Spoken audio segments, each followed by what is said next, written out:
Assalamualaikum warahmatullahi wabarakatuh. Perkenalkan, nama saya Vina Zaratun Isma dengan NIM 2023133022 kelas 4A. Saya membuat video ini untuk memenuhi tugas individu saya yang berjudul pelanggaran kode etik. Nah, sebelum masuk ke kode etik, kan terlebih dahulu apa itu kode etik. Sebelum itu, saya akan jelaskan apa sih itu perekam medis dan informasi kesehatan. Perekam medis dan informasi kesehatan merupakan tenaga kesehatan yang mempunyai tugas untuk melaksanakan manajemen pelayanan rekam medis dan informasi kesehatan.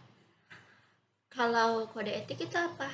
Nah, kode etik itu merupakan ciri profesi yang bersumber dari nilai-nilai internal dan eksternal suatu disiplin ilmu dan merupakan pernyataan komprehensif suatu profesi yang memberikan tuntutan bagi anggota dalam melaksanakan pengabdian profesi.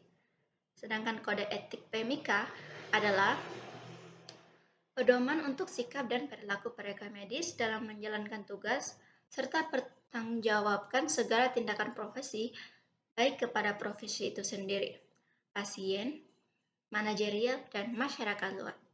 Nah, sekarang kita udah tahu apa itu kode etik dan perekam medis. Selanjutnya kita masuk ke contoh pelanggaran kode etik.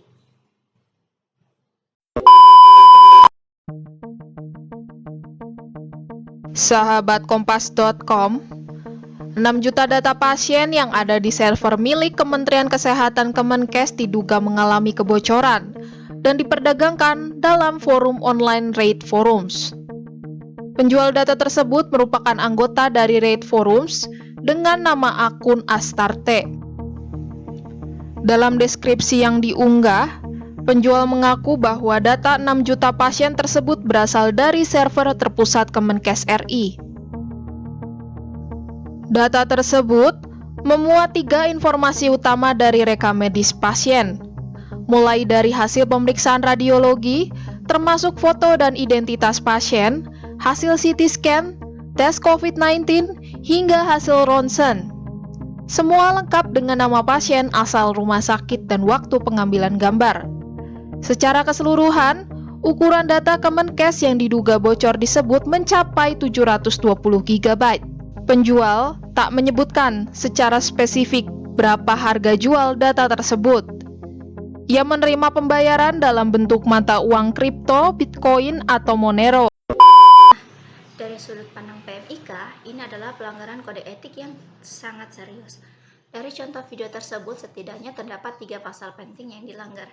Yang pertama, pasal 5 ayat 1 tentang kerahasiaan data pasien, yang berbunyi, perekam medis dan informasi kesehatan wajib menjaga kerahasiaan semua informasi yang berkaitan dengan identitas dan kondisi pasien, baik selama pasien hidup maupun setelah meninggal dunia. Yang kedua, ada pasal 3 ayat 2 tentang tanggung jawab profesional, yang berbunyi, perekam medis dan informasi kesehatan wajib melaksanakan tugas secara profesional, jujur, bertanggung jawab, serta menjaga mutu pelayanan dan kerahasiaan informasi. Dan yang terakhir ada pasal 7 ayat 1 tentang penyalahgunaan informasi, yang berbunyi, perekam medis dan informasi kesehatan tidak diperbolehkan menyalahgunakan informasi yang diperoleh dalam menjalankan tugasnya. Dari sini, kita bisa lihat bahwa kasus kebocoran ini bukan cuma soal sistem yang lemah, tapi juga menyangkut tanggung jawab etis dan profesional kita sebagai PMIK. Kalau kita abai, kepercayaan pasien bisa runtuh. Karena itu, sebagai calon tenaga kesehatan, kita harus sadar pentingnya etika, menjaga integritas, dan memastikan data pasien benar-benar aman. Etika bukan cuma aturan, tetapi fondasi utama dalam profesi kita. Segitu saja video dari saya. Terima kasih.